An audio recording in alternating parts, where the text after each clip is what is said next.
ભારતની વસ્તી ગણતરી 2027ની શરૂઆત થઈ ગઈ છે અને આપણે પહેલા તબક્કાની અંદર ઘરયાદી અને મકાનોની ગણતરી કરવા નીકળ્યા છીએ. તો આપણે બ્લોકને ઓળખી લીધા પછી ઉત્તર પશ્ચિમ ખૂણેથી જે પહેલું મકાન આવે ત્યાં આપણે મકાન નંબર આપવા માટેની શરૂઆત કરીશું. તો સૌપ્રથમ આપણે પહેલા મકાનમાં જઈએ તો ત્યાં આપણે તમે જોઈ શકો છો કે એક મકાન દેખાય છે, એક જ બિલ્ડિંગ છે, એટલે આપણે CN 1 નંબર આપીશું અને ત્યારબાદ ઘરની અંદર જઈ અને આપણે પૂછીશું કે આમાં કેટલા વસ્તી ગણતરી ઘર છે અને કેટલા કુટુંબો આમાં સાથે રહે છે. નમસ્તે. નમસ્તે. નમસ્તે. શા માટે આવ્યા છો સાહેબ? અત્યારે ભારતની વસ્તી ગણતરીની શરૂઆત થઈ ગઈ છે અને વસ્તી ગણતરી કરવા માટે અમે ઘર નંબર આપવા માટે આવ્યા છીએ. બરાબર. તો આ આખું મકાન તમારું જ છે? હા, આ આખું મકાન મારું છે. બરાબર. આમાં કેટલા કુટુંબ રહે છે? આમાં એક જ કુટુંબ રહે છે. અને ઉપર નીચે 2 માળ છે એમાં એક જ કુટુંબમાં? હા, એક જ ફેમિલી, એક જ કુટુંબ રહે છે. બરાબર. તો આપણે જોઈ શકો છો તમે કે અહીં એક જ કુટુંબ છે, 2 પ્રવેશદ્વાર છે, પણ મુખ્ય પ્રવેશદ્વાર છે અહીંથી છે અને એક જ કુટુંબ આમાં રહે છે. એટલે આપણે બિલ્ડિંગ નંબર 1 આપશું અને વસ્તી ગણતરી ઘર પણ અહીંયા એક જ થશે. ચાલો હવે આપણે આગળનું બીજું ઘર લઈએ. આગળનું ઘર તમે જોઈ શકો છો, રહેઠાણ સાથે અન્ય ઉપયોગ. દુકાનના બોર્ડ ઉપરથી તમને ખબર પડી જાય કે આની અંદર કોઈ કોમર્શિયલ કામ થઈ રહ્યું છે. તમે અંદર જશો, બિલ્ડિંગ એક જ છે. અંદર આપણે પૂછીએ કે આમાં જનગણના ઘર કેટલા છે અને કુટુંબ કેટલા છે, એના ઉપરથી આપણે નક્કી કરીએ કે કેટલા સેન્સસ હાઉસ આમાં છે. આમાં 2 નંબરનું બિલ્ડિંગ છે એટલે આપણે અહીંયા CN 2 નંબર આપીશું. પછી આપણે અંદર જઈને ડિસાઇડ કર્યા પછી ખબર પડે કે કેટલા જનગણના ઘર છે. આવો અંદર તમે જોઈ શકો છો કે અંદર એક સામાન્ય રહેઠાણ છે, એમાં એક કુટુંબ રહે છે. આમાં આવો સાહેબ, સામાન્ય કુટુંબ એક રહે છે અને એની સાથે સાથે કુટુંબ છે એ અહીંયા તમે જોઈ શકો છો કે વઝિયારીનો બિઝનેસ પણ કરે છે. અંદરથી ઇન્ટરેસ્ટ છે એટલા માટે રહેઠાણ સાથે અન્ય ઉપયોગ આ 2 નંબરનું આપણે ઓપ્શન સિલેક્ટ કરીશું. અને એક જ કુટુંબમાં ભોગવટો આખા મકાનમાં છે, દુકાનમાં છે, એટલે એક જ કુટુંબ છે એટલે કુટુંબ એક થશે અને સેન્સસ હાઉસ પણ એક થશે. હવે આપણે 3 નંબરનું ઘર જોઈએ. આપણે 2 બિલ્ડિંગના નંબર આપી દીધા. હવે આ 3જા નંબરનું આપણે બિલ્ડિંગના નંબર આપવા નીકળ્યા છીએ. નમસ્કાર માસી. નમસ્કાર. અમે વસ્તી ગણતરી કરવા ઘર નંબર આપવા આવ્યા છીએ અને પૂછવા આવ્યા છીએ કે આ તમારું આ મકાન છે એમાં ઉપર નીચે 2 માળ છે, તો આમાં કેટલા ભાઈ રહે છે? 2 ભાઈ રહે છે ને? અને કુટુંબ કેટલા રહે છે? 2 કુટુંબ. બરાબર. હવે માનો કે નાના ભાઈ છે કે મોટા ભાઈ, નીચે કોણ રહે છે? નાના ભાઈ રહે છે, એનો તો દરવાજો દેખાય છે. પણ આ જે ઉપર જવા માટે તો ક્યાંથી એન્ટ્રી છે? અહીંયા સીડી અલગ છે. બરાબર, અહીંથી જ જાય છે ને? બરાબર. હવે તમે જોઈ શકો છો કે આ સિચ્યુએશન એવી છે કે એક બિલ્ડિંગની અંદર ઉપર નીચે 2 વસ્તી ગણતરી ઘર થયા. નીચે નાના ભાઈ રહે છે, ઉપર મોટા ભાઈ રહે છે. બંનેનો ઇન્ટરેસ્ટ પણ અલગ છે. તો હવે જ્યારે આપણે બિલ્ડિંગ નંબર અને ઘર નંબર ડિસાઇડ કરીશું, લખવા નીકળીશું, ત્યારે આપણે ખબર છે કે CN 3 નંબરનું આપણે બિલ્ડિંગમાં પહોંચ્યા અને એની અંદર વસ્તી ગણતરી ઘર 2 થયા એટલે આપણે કોર્સમાં 2 ઘર છે એવું આપણે લીખીશું. હવે આપણે એક મકાન એવું આપણને ધ્યાનમાં આવ્યું છે કે જે ગ્રામીણ જટિલતા હોય એવું લાગે છે. ચાલો આપણે અંદર જઈએ અને જોઈએ. એ પહેલાં આપણે જોઈ શકો છો કે એક જ પરિસરની અંદર આ મકાન દેખાય છે એટલે આપણે સૌપ્રથમ બિલ્ડિંગ નંબર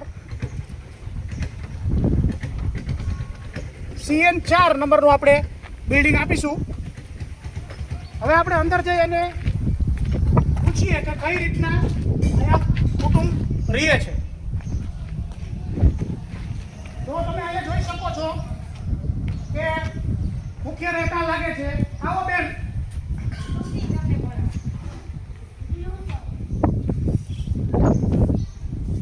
અમે વસ્તી ગણતરી કરવા માટે આવ્યા છીએ.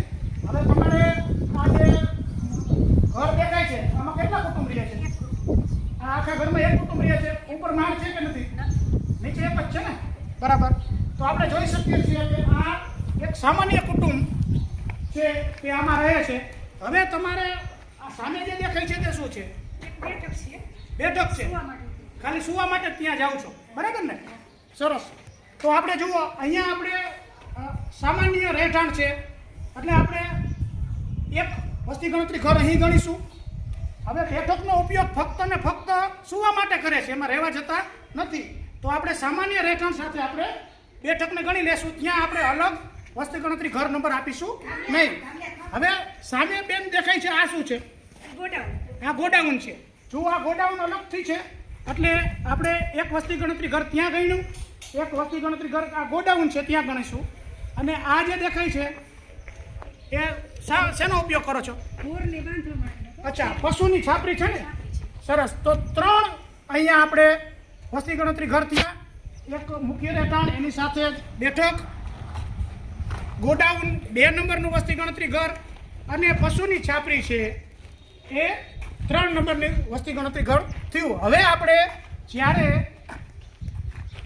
બહાર મકાન નંબરની સાથે કૌંસમાં વસ્તી ગણતરી ઘર લખશું ત્યારે આપણે જોઈએ કે બેઠકને મુખ્ય રહેઠાણ સાથે ગણી લીધી, ગોડાઉન અલગ ગણ્યું, પશુની છાપરી પણ અલગ ગણી.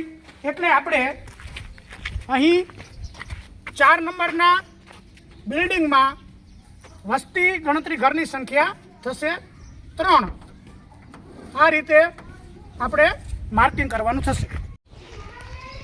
હવે આપણે જોઈએ કે આ સિચ્યુએશનની અંદર અહીંયા 2 ભાઈ રહે છે. માનો કે મોટો ભાઈનું રહેઠાણ અહીંયા છે અને નાના ભાઈનું રહેઠાણ છે એ સામે છે. અને નાનો ભાઈ છે એ સામે રહે છે અને બેઠક પણ ત્યાં જ છે અને રસોડું પણ ત્યાં છે. અલગથી જ તે રહે છે, બરાબર? તો આ જ સિચ્યુએશનની અંદર તમે જુઓ કે પોતે ત્યાં રસોઈ બનાવે છે અને સાથે જમે છે. એક કુટુંબ અહીંયા સાથે રહે છે, બરાબર? તો હવે આપણે આ જ સિચ્યુએશનની અંદર જ્યારે જનગણના ઘર આપણે દેવાના થાય તો એક ઘર અહીંયા થશે એક ભાઈનું, બીજા નંબરનું જનગણના ઘર અહીં થશે, ત્રીજા નંબરનું જનગણના ઘર છે એ ગોડાઉન થશે અને ચોથું જનગણના ઘર છે એ કેટલ શેડ થશે. એટલે આ જ સિચ્યુએશનની અંદર અહીંયા 4 જનગણના ઘર થશે અને 2 કુટુંબ થશે. નમસ્કાર. હવે તમે જોઈ શકો છો કે આપણે પહેલા 3 દિવસની અંદર દરેક મકાનને નંબર આપી દીધા અને નકશો પણ તૈયાર થઈ ગયો. અહીંયા તમે જોઈ શકો છો CN 4 એટલે 4 નંબરનું મકાન છે અને એની અંદર 3 વસ્તી ગણતરી ઘર છે. હવે આપણે જ્યારે HLOની અંદર એન્ટ્રી કરીએ ત્યારે તમે જોઈ શકો છો કે આપણે 3 મકાનની એન્ટ્રી થઈ ગઈ છે. હવે આપણે શરૂઆત સીધી જ આપણે રહેઠાણથી કરીશું. અહીંયા આપણે તમામ 34 પ્રશ્નો ફિલઅપ કરી અને જે વસ્તી ગણતરી ઘર નંબર જનરેટ થશે, મકાન નંબર પછી તરત જ આવશે. એ વસ્તી ગણતરી ઘર નંબર 4 ડિજિટની અંદર હશે. એ આપણે મુખ્ય પ્રવેશ દ્વાર ઉપર લખવાના હોય પણ કદાચ ઊંચો હોય તો તમે અહીં સાઈડમાં જે જોઈ શકો છો કે જે જનરેટ થયેલા નંબર છે 0005 આ 4 ડિજિટના અંક છે આપણે લખવાના છે અને અહીંયા આપણે બોક્સ બનાવી નાખવાનું છે. આ તમે આપ્યા છે વસ્તી ગણતરી ઘર નંબર આપ્યા છે. એન્ટ્રી થયા પછી આપણે બીજું વસ્તી ગણતરી ઘર હતું ગોડાઉન. ગોડાઉનની માહિતી નાખશું આપણે. બિન રહેઠાણ છે એના પણ નંબર જનરેટ થશે અને એ પછીનો નંબર જનરેટ થશે 0006. તો એ પણ તમે જ્યાં સુધી પહોંચાડી શકો ત્યાં સુધી લખો. હવે આપણે અહીંયા 3 ઘર હતા, એક લઈ લીધું, આ બીજું. હવે ત્રીજું છે કેટલ શેડ, પશુની છાપરી છે. તો પશુની છાપરીને પણ આપણે અહીંયા બિન રહેઠાણમાં એન્ટ્રી કર્યા પછી આપણે જે જનગણના ઘર નંબર 0007 જનરેટ થયું છે 0007 એ પણ અહીં આપણે લખીશું. એટલે તમારા વસ્તી ગણતરી ઘરની અનન્ય ઓળખ, અલગ માળખું છે એ તમને સાબિત થઈ જાય છે. આપણે જ્યારે HLOમાં એન્ટ્રી કરીને ત્યારે 4 નંબરનું આ મકાન છે એની અંદર જ્યારે એ જ મકાનની અંદર બીજું વસ્તી ગણતરી ઘર ફિલઅપ કરવાનું થાય ત્યારે તમારે પુનરાવર્તન બટન છે એ દબાવતું જવાનું છે. તો જ તે મકાન 4 નંબરના મકાનની અંદર આ 3 ઘર છે એ ફિલઅપ થશે.